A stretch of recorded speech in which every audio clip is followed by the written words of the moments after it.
Hi folks, Nick Martin, founder and CEO of TechChange. I'm going to be talking today about, once this comes up, 5 lessons learned in taking and teaching online courses over the past 5 years. Before I start, I want to see how many of you have taken an online course before?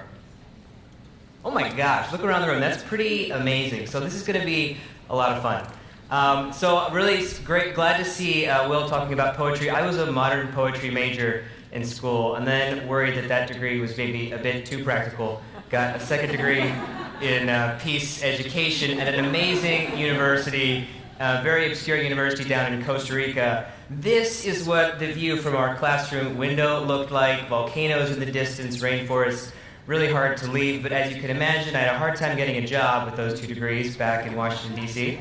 So I teamed up with a group of fellow nerds. And as a group, we were very excited about 2 things. The growth in global connectivity. 30% of the world having access to internet, 90% of the world having access to mobile devices. But even more than that, it was the power of tech to do good. Things like providing mobile health to rural villages through mobile phones, using digital maps to do disaster response, or using social media to track human rights abuses. And yet as we looked out across the international development landscape, we saw this. We saw so many people needing so many skills, working on things like food and health and human rights, education, and so forth. And those folks did not have access to things like a university degree program. Many of you go to UNC and Duke here. Didn't have access to those. They also, the model of putting a trainer on a plane and having them do a workshop was very cost inefficient and unsustainable. So we asked ourselves as a group, what about online learning? Well, you might be interested to know that the history of distance learning dates all the way back to 1728 in Boston when the first correspondence course was established. Then in the 20s, we had courses delivered over radios. In the 60s at Stanford, people were learning through TV programs. It wasn't until 1994, about 20 years ago, that we had our first online course. So as a group, we took hundreds of online courses. Khan Academy, Code Academy, Code School, Udacity, Udemy, you name it, we took it. And we found a lot of this. One omniscient professor imparting his or her wisdom to unassuming masses, endless video lectures paired with endless quizzes. So we said, you know what, there has to be a better way. So we brought together international development practitioners with animators, programmers, and educators, and we formed the basis of what is now TechChange. At TechChange, we build beautiful and engaging online courses on topics that matter. The building blocks of our model are as follows. We take really high-quality animations and creative content. Then we have an instructional design team that puts that content into courses, both facilitated and on-demand. All of that rides on a really dynamic learning platform that we've built from scratch. And then we have a data and analytics team that is building out metrics and analyzing how people learn inside our courses. It's just a fun shot of the team. We have about 20 folks working out of Washington, D.C. Some of the courses that we teach ourselves that might be of interest to those in the audience are things like technology for monitoring and evaluation, mobile phones for public health, technology for data visualization, and so forth. We do cover a number of topics. Here's an example, a screenshot of the platform that we use to do our courses. And so far, we have taught close to 10,000 students in almost every country of the world from over 1,500 organizations. We've also been thrilled to work with a number of organizations to take their content and deliver it to their audiences all over the world. So what have we learned in the last 5 years of teaching and learning online courses? To do this, I'm going to talk a bit about some learning theories. I also teach at Georgetown and George Washington University, so I'm going to put my professor hat on, and we're going to talk about 3 learning theories: behaviorism, cognitivism, and constructivism. Bear with me. All right, so today's online courses mostly focus on behaviorism. What do we mean by that? Well, here is behaviorism. It's essentially learning that can be observed. So this poor student is being overanalyzed asking questions like, is she learning? How much is she learning? What can we measure?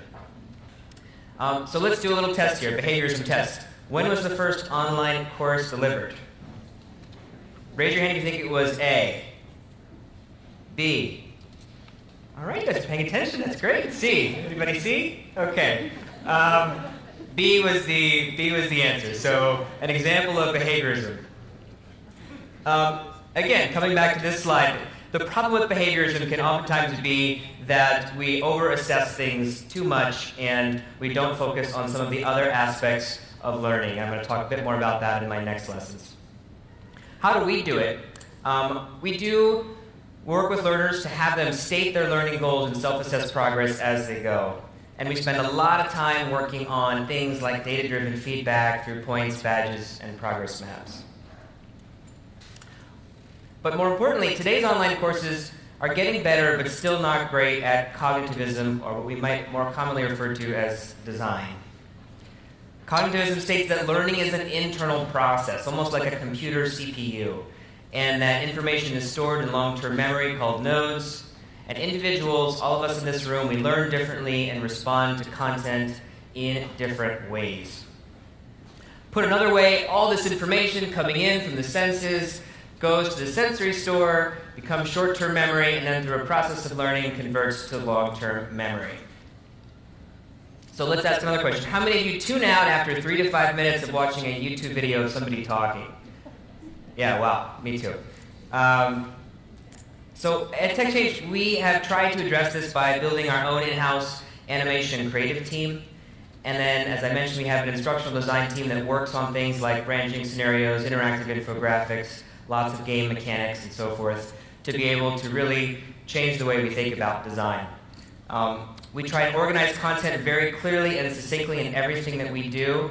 In our facilitated courses, we've done hundreds of courses. We found the sweet spot, particularly for the international development public health communities, is about 2 to 5 hours of work a week over a period of 4 weeks. Interesting to see that. And then for self-paced courses, much shorter, 1 to 2 hours of content, grouped in 5 to 9 units at around 1.5 to 3 minutes a slide. So really, really tight, chunkable bites of content and experience. And we work extremely hard to vary approaches for a range of learning styles. We're also obsessed about incentives. How many of you have dropped out of the online course you signed up for? Anybody?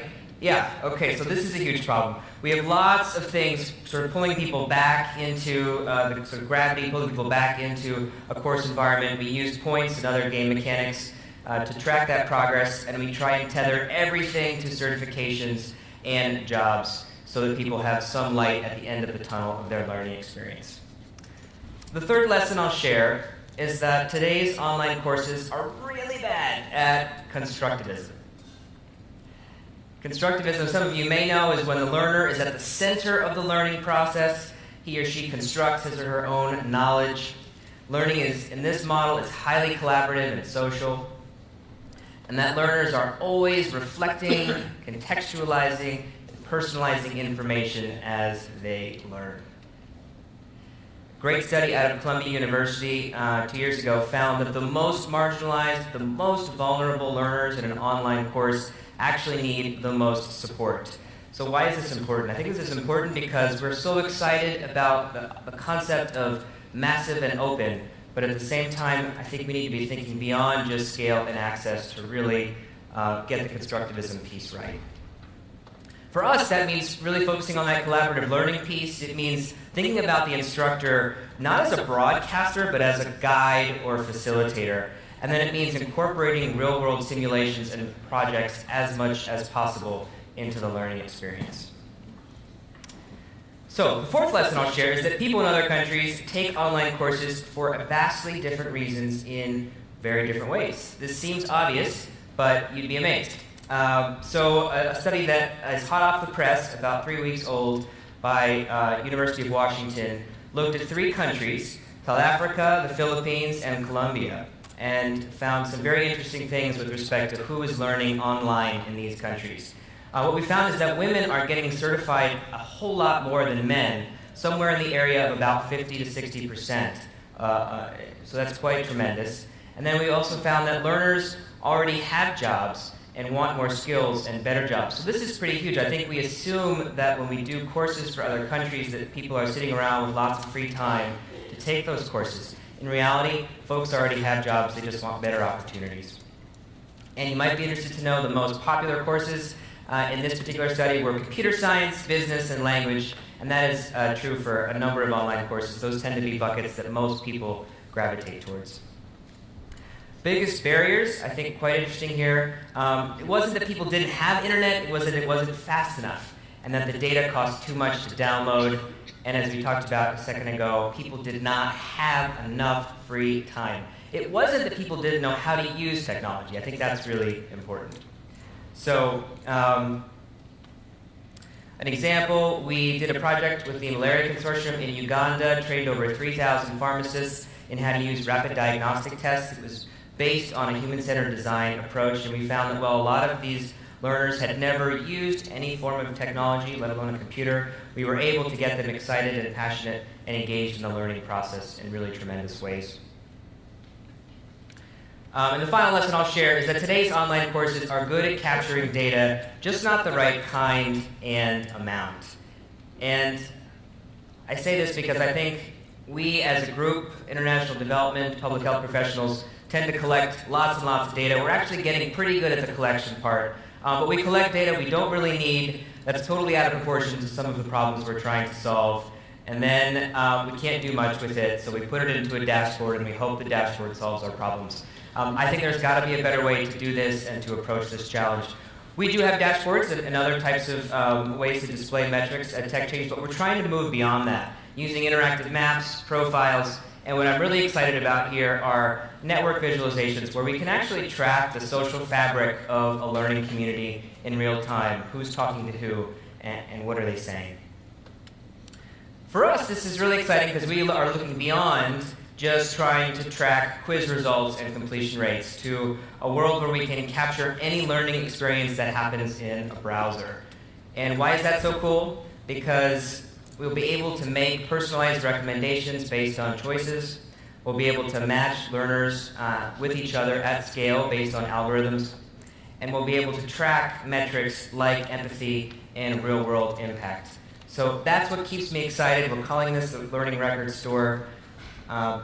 We're building a new platform based on that model. The idea behind our new platform that will be out this summer is to focus less on that behaviorism piece that we talked about, more on the cognitive aspects of learning, and much more on the constructivist aspects. That's really where we want to be focused.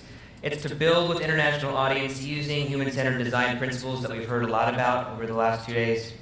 And it's also to really think intentionally about how we collect new kinds of data so that we can actually do real things. So, if you are excited about joining us on this journey, maybe your organization is doing capacity building, we are looking for partners and people to help take online learning further to that next level. Please, if you're interested, come see me.